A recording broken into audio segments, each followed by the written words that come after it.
ठीक है, देखो अभी क्वेश्चन ये दिया हुआ है कि एक कैपेसिटर है 10 माइक्रोफैरेड कैपेसिटी और प्लेट सेपरेशन यहाँ पे 2 मिलीमीटर है ना। एंड हमें क्या क्या फाइंड आउट करना है, charge store on capacitor, 20 volt की बैटरी इसमें हमने सप्लाई दिया हुआ है, कितनी एनर्जी स्टोर है, कितनी इलेक्ट्रिक फील्ड है, कितनी चार्ज डेंसिटी है, वर्क डन बाय बैटरी कितना है एंड एनर्जी डेंसिटी कितनी है, और इस पूरी प्रोसेस में चार्जिंग में जो हीट जनरेट होगी वो कितनी है।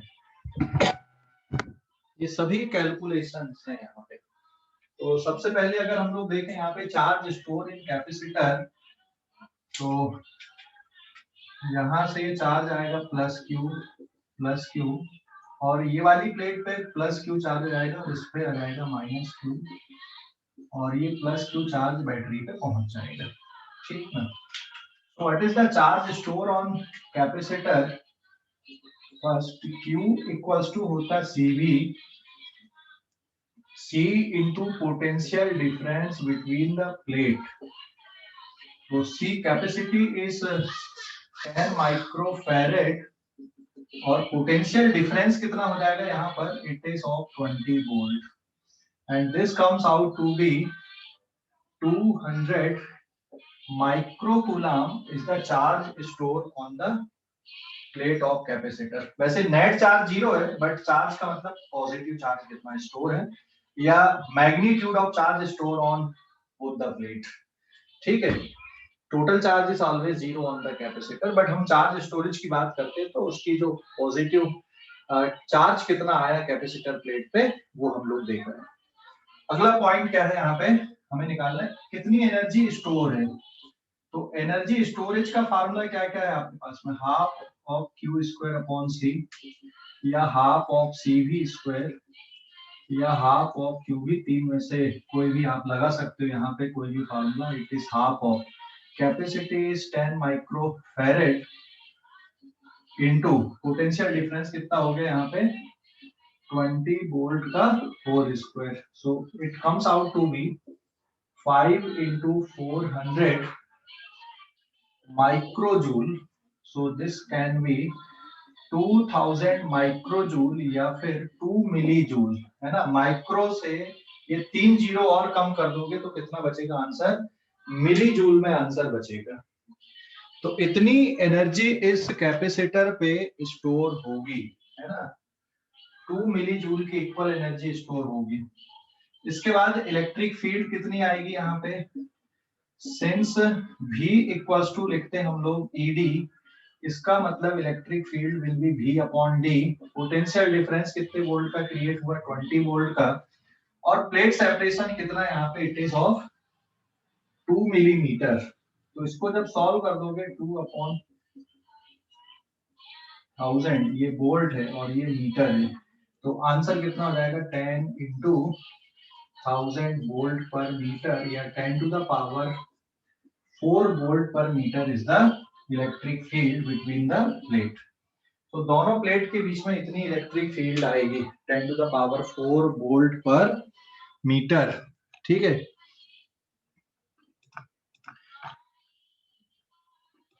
Ten to the power 4 volt per metre is the electric field. Now charge density कैसे निकालोगे, 4 पॉइंट चार्ज डेंसिटी आ जाएगा either Q upon area, but क्योंकि प्लेट का एरिया क्वेश्चन में गिवन नहीं है, प्लेट सेपरेशन गिवन है, तो ये कैसे निकाल दोगे आप लोग अभी, दिस और एक और तरीका हो गया, और electric field will be sigma upon epsilon naught. So sigma is equals to epsilon naught into electric field. अभी इसकी value 8.85 10 to the power -12 into electric field is 10 to the power 4। तो चार्ज डेंसिटी आ जाएगी coulomb per metre square में, and it is 8.85 into 10 to the power -8 coulomb per metre square is the charge density. समझ गए, समझ गए, charge density समझ गए बेटा, इतनी आई चार्ज डेंसिटी समझ गए। Yes sir. ओके, स्क्रीनशॉट ले लो इस पेज का भी, स्क्रीनशॉट ले लो।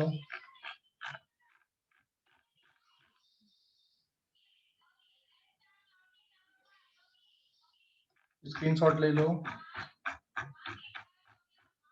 Done sir. यहाँ तक समझ गया कैलकुलेशन में कोई डाउट? No sir. नेक्स्ट है फिर वर्क डन बाय बैटरी। अब इस प्रोसेस में बैटरी कितना वर्क कर रही है वो देखते हैं हम लोग।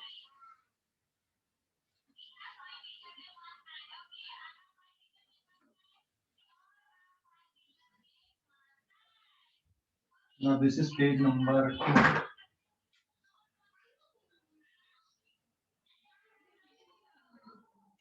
Work done by battery.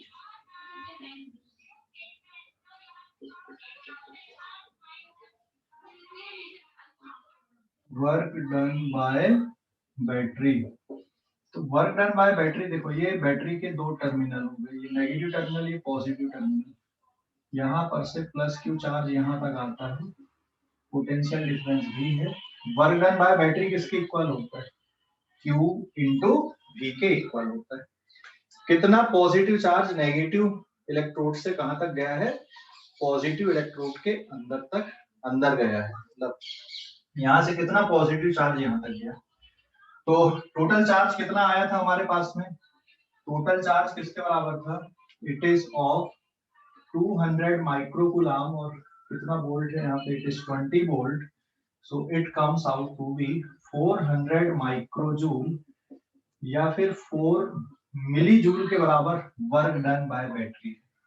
अच्छा, एनर्जी कितनी स्टोर हुई थी? एनर्जी कितनी स्टोर हुई थी? 2 मिली जूल की एनर्जी स्टोर हुई थी। एंड मैं यहाँ पे अभी 7th वाले पॉइंट को कैलकुलेट कर देता हूँ पहले। By conservation of energy, since work done by battery is equal to energy stored in capacitor plus amount of heat generated. समझ गए ना? बैटरी जितना वर्क कर रही है वो किस किस में आ रहा है यहाँ पे? कैपेसिटर कितनी एनर्जी स्टोर कर रहा है और कितनी हीट यहाँ पे जनरेट हो रही है। तो इसको अगर देखोगे, work done by battery is 4 millijoule and energy stored in capacitor is 2 millijoule plus amount of heat generated during the charging. तो कितनी हीट जनरेट होगी बेटा इस प्रोसेस पे? कितनी हीट जनरेट हो रही, समझ गए? इस प्रोसेस पे कितनी हीट जनरेट हो रही है, समझ गए कि नहीं? Yes sir. हाँ, so therefore heat generated is equals to 2 millijoule. And now sixth calculation, energy density, it is half of epsilon naught into E square. Seventh calculation, ये सेवंथ वाला है नहीं, ये वाला सेवंथ लिख दिया था मैंने। हीट वाला सेवंथ हो गया, ये वाला सिक्स्थ वाला। एनर्जी डेंसिटी, तो energy density is half of epsilon naught is 8.85 10 to the power -12। और इलेक्ट्रिक फील्ड कितना आया था? इलेक्ट्रिक फील्ड कितना आया था? 10 टू द पावर 4 का होल स्क्वायर। पूरा आंसर आपका जूल पर मीटर क्यूब पे जाएंगे। So it is 4.42 into 10 to the power 8 मतलब -4 joule per metre cube is the energy density between the plate of capacitor. समझ गए? कोई डाउट यहां तक? हेलो, कोई डाउट है क्या? सर। हाँ बोलो। सर वो जो आपने ऊपर डायग्राम बनाए थे तब आपने कुछ तो भी बोले थे ना, वो रिपीट करना। मैंने ये ऊपर जो बैटरी वाला। Yes sir. हाँ, वर्क डन बाय बैटरी में ये आएगा बेटा, बैटरी में जो पॉजिटिव चार्ज है बैटरी के अंदर वो नेगेटिव इलेक्ट्रोड से पॉजिटिव इलेक्ट्रोड तक जा रहा है, तो बैटरी उस प्रोसेस में कितना वर्क कर रही है, यही है ना? And that work done is equal to Q into V के बराबर होगा। समझ गए? Yes sir. ओके, स्क्रीनशॉट ले लो अभी इस पेज का। इस पेज का स्क्रीनशॉट ले लो जल्दी से। ले लिए? हाँ बोलो सर। हीट लॉस जो हो रहा है उसको अपन डायरेक्टली इक्वल्स टू उसके एनर्जी, उसको क्या सर उसको डायरेक्टली इक्वल्स टू एनर्जी लिख सकते हैं क्या? Directly equals to energy. देख यहाँ पे जो वर्क डन, बैटरी जो वर्क डन कर रही है ना, दो फॉर्म पे यूज हो रही है। दो फॉर्म पे कौन कौन सी यूज हो रही है? एक तो एनर्जी स्टोर हो रही है कैपेसिटर में, और एक हीट के फॉर्म पे एनर्जी का वेस्ट हो रहा है। लॉस नहीं बोलेंगे, वेस्ट हो रहा है ये बोलेंगे। समझ गए? हाँ सर। तो यही है। तो ये कंजर्वेशन ऑफ एनर्जी से लिखा मैंने, ये जो इक्वेशन लिखा ना, बाय कंजर्वेशन ऑफ एनर्जी, ये जो इक्वेशन लिखे अपन ने बाय कंजर्वेशन ऑफ एनर्जी, है ना, कंजर्वेशन ऑफ एनर्जी से मैंने ये इक्वेशन लिखा। बैटरी ने जो वर्क किया, amount of energy stored in capacitor and amount of heat generated in the circuit. समझ गए? सर इसमें हीट के अलावा कोई और दूसरे तरीके से भी हीट लॉस, मतलब एनर्जी लॉस? मैक्सिमम जो पार्ट होता है वो हीट के फॉर्म पे अपीयर होता है, साउंड और लाइट के फॉर्म पे बहुत कम होता है ना, यहाँ पे हीट के फॉर्म पे मैक्सिमम पार्ट अपीयर होता है। ठीक है, ओके सर। स्क्रीनशॉट ले लीजिए।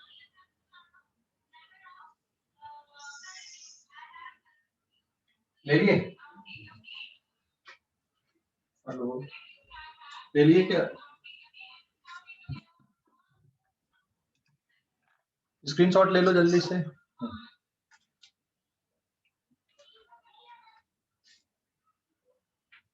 अगले पेज पे आते हैं, अगला क्वेश्चन है पेज नंबर 3।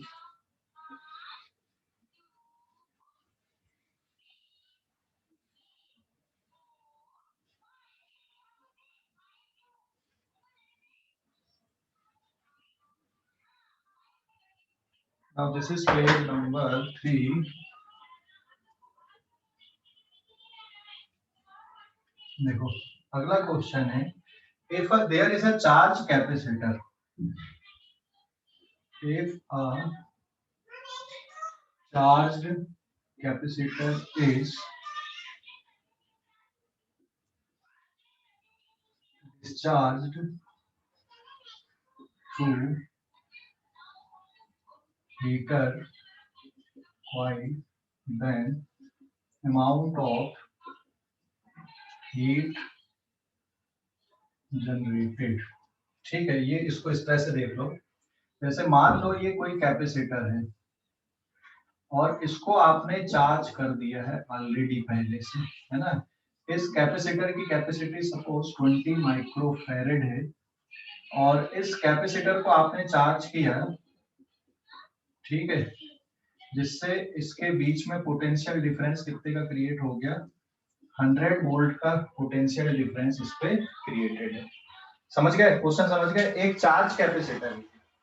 अब इस चार्ज कैपेसिटर को हीटर कॉइल के थ्रू अगर आप क्या कर रहे हो, डिस्चार्ज कर रहे हो, तो कितनी हीट यहाँ पे जनरेट होगी, ठीक है ना, कितनी हीट यहाँ पे जनरेट होगी, ये आपको कैलकुलेट करना है।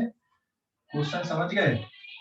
कितनी हीट यहाँ पे जनरेट होगी, मतलब कि सिचुएशन इज लाइक दैट, ये कैपेसिटर है, यहाँ पे ये कैपेसिटर की दो प्लेट हो गई एक्स और y, and now it is connected with heater coil, और सपोज चलो मैं यहाँ पे और पानी भी रख देता हूँ इसमें, तो वाटर का जो टेम्परेचर है ये कितना राइज करेगा ये भी कैलकुलेट कर सकते हो। तो ये जो चार्ज कैपेसिटर है, इस चार्ज कैपेसिटर को आप डिस्चार्ज कर रहे हैं हीटर कॉइल के थ्रू, तो कितनी हीट यहाँ पे जनरेट होगी। तो अगर ये चार्ज कैपेसिटर है तो कितनी एनर्जी इसमें स्टोर होगी यहाँ पे, how much energy is stored in this charge capacitor, कितनी एनर्जी स्टोर होगी बेटा, U is equal to half of CV square. तो कैपेसिटर में जो एनर्जी स्टोर थी वही एनर्जी तो आएगी ना, कि कहीं बाहर से आ जाएगी, आया ना। कैपेसिटर की जो एनर्जी स्टोर थी, ठीक है, कैपेसिटर में जो एनर्जी स्टोर थी वही एनर्जी तो क्या आएगी, अब ये चार्ज देगा यहां से, और ये फाइनली ये जो कैपेसिटर है ये न्यूट्रल होना चालू हो जाएगा, और इसमें कैपेसिटर में ओवरऑल जो चार्ज होंगे इट बिकम्स जीरो, कैपेसिटर की जो एनर्जी बिकम्स जीरो, लेकिन ये जो एनर्जी है ये किसके फॉर्म पे अपीयर होगी, यहाँ पे हीट के फॉर्म पे ये एनर्जी अपीयर होगी। तो कैपेसिटर जब डिस्चार्ज हो रहा है तो वो न्यूट्रल हो रहा है, मतलब चार्ज इस तरह से आ रहे हैं, पोटेंशियल उसका डिक्रीज होता जाएगा, एंड जो एनर्जी स्टोर है, energy stored in capacitor is converted into heat across the heater coil, heater coil के across में heat के फॉर्म पे अपीयर हो जाएगी। तो कितनी अमाउंट ऑफ हीट रिलीज होगी, it is equals to half of CV square and it is half of capacity कितनी इसकी 20 माइक्रोफैरेड, कितने वोल्ट तक आपने चार्ज किया था इसको 100 का square, so after solving it is 10 into 10 to the power 4 माइक्रोजूल और 10 टू द पावर या 100 मिली जूल के बराबर क्या हो रही है यहाँ पे हीट रिलीज होगी, ठीक है। एंड वन मोर थिंग, अगर हम लोग देखें यहाँ पे कि टेम्परेचर में कितना राइज हो रहा है, तो टेम्परेचर में कितना राइज हो रहा है, ये जो हीट है यही टेम्परेचर के फॉर्म पे आ जाएगा, मतलब कि फार्मूला क्या लगा दोगे ms delta T and it is again half of cv square से भी डायरेक्ट क्या कर सकते हो यहाँ पे इक्वेट कर सकते हो। अब मेरा क्वेश्चन ये है कि कैपेसिटर में और बैटरी में क्या फर्क है। आप ये काम जैसे पानी को गर्म करने का काम आप बैटरी से भी कर सकते थे, तो कैपेसिटर और बैटरी में क्या फर्क है बता सकते हो क्या? कैपेसिटर और बैटरी में क्या फर्क होता है? हेलो, कैपेसिटर और बैटरी में क्या फर्क होता है बता सकते हो क्या? कैपेसिटर की पोटेंशियल कम होती जाती है। हाँ, बैटरी में पोटेंशियल डिफरेंस कांस्टेंट बना रहता है, battery will maintain constant potential difference, जबकि capacitor constant potential difference maintain नहीं रख सकता है, धीरे धीरे उसका पोटेंशियल क्या होने लगता है डिक्रीज होने लगता है, समझ गए ना। तो जब कोई कैपेसिटर डिस्चार्ज होता, मान लो ये कैपेसिटर है, ये कैपेसिटर और ये चार्ज कर दिया आपने, अब इसको डिस्चार्ज करना तो क्या करोगे, या तो इन दोनों को ज्वाइन कर देना, पर दूर से करना भाई बहुत ज्यादा हीट जनरेट होती है, या फिर आप ये इस तरह की कोई हीटर कॉइल ले लो और एक टर्मिनल को ऐसे कनेक्ट कर दो और दूसरे टर्मिनल को इस तरह से कनेक्ट कर दो, तो क्या होगा, जैसे चार्ज कैपेसिटर को ऐसे कनेक्ट किए तो तुरंत में ज्यादा हीट जनरेट होगी या फिर तुरंत ज्यादा वो होगा और धीरे धीरे इसकी ग्लो कम हो जाएगी, या बल्ब लगा दोगे तो तुरंत में तो ग्लो बहुत ज्यादा रहेगी लेकिन धीरे धीरे इसकी ग्लो कम हो जाती है। लेकिन इसकी जगह अगर बैटरी लगाते हो तो इसकी ग्लो पे कोई फर्क नहीं पड़ता, कंटिन्यूअसली इसकी ग्लो मेंटेन रहती जब तक बैटरी डाई नहीं होती, समझ गए ना। तो कैपेसिटर में और बैटरी में ये फर्क है, कैपेसिटर में कोई अंदर जो एनर्जी है वो सिर्फ इलेक्ट्रिकल फॉर्म पे और वो एनर्जी सीधी सीधी मिल रही है, कोई केमिकल रिएक्शन नहीं हो रहा है या कुछ अंदर कोई ऐसी प्रोसेस नहीं हो रही है जिससे कंटिन्यूअसली क्या हो एनर्जी जनरेट हो, जबकि बैटरी में ये होता है, बैटरी में कांस्टेंट पोटेंशियल डिफरेंस मेंटेन रहता है, समझ गए, क्लियर हो गया। तो इस कैपेसिटर को अगर आप डिस्चार्ज कर रहे हैं तो ये उतनी एनर्जी देगा जितनी इसमें स्टोर थी, समझ गए, क्लियर हो गया, जितनी एनर्जी इसमें स्टोर थी वही एनर्जी ये देगा। ओके, स्क्रीनशॉट लो इस पेज का। तो हाँ बोलो। सर अगर बैटरी जब ड्रेन होने वाली रहती तो अगर उस तक अपन ने उसको ऑब्जर्व किया तो उसको कैपेसिटर बोलेंगे कि तब भी बैटरीज बोलेंगे उसको? तब भी बैटरीज बोलेंगे ना, बैटरी ड्रेन होने वाली भी है तब भी कांस्टेंट पोटेंशियल मिलता ही रहता है जब तक वो खत्म नहीं होती है। हाँ, थोड़ा बहुत फर्क आता पोटेंशियल, ऐसा नहीं कि एकदम फिक्स कांस्टेंट बना रहेगा, बट अगर दोनों के पोटेंशियल का ग्राफ आप देखोगे, बैटरी का और इसका कैपेसिटर का टाइम के साथ में, और ये बैटरी है वो सॉरी पोटेंशियल डिफरेंस है, तो बैटरी का भी डिक्रीज होता है लेकिन बहुत ज्यादा नहीं होता है, आप इस तरह से समझ लो, लेकिन कैपेसिटर का जो पोटेंशियल है वो इस तरह से डिक्रीज होता है, ये कैपेसिटर के लिए और ये बैटरी के लिए, समझ गए कि नहीं। सर कैपेसिटर पैराबोला फॉलो करता है कि स्ट्रेट लाइन? हाइपरबोला, पैराबोला नहीं हाइपरबोला, कैपेसिटर हाइपरबोलिकली डिक्रीज होती है उसकी पोटेंशियल, तो वो हम लोग पढ़ेंगे charging and discharging of capacitor जब पढ़ेंगे ना तो वहां पे आएगा इसका डिस्कशन, ठीक है, समझ गए। Okay sir. ओके, स्क्रीनशॉट ले लो इस पेज का,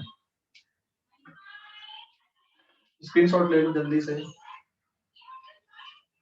ले लिए, ले लिए क्या, स्क्रीनशॉट ले लो जल्दी से, ले लिए। Yes sir. ओके, अगले पेज पे आते हैं, पेज नंबर 4 पे।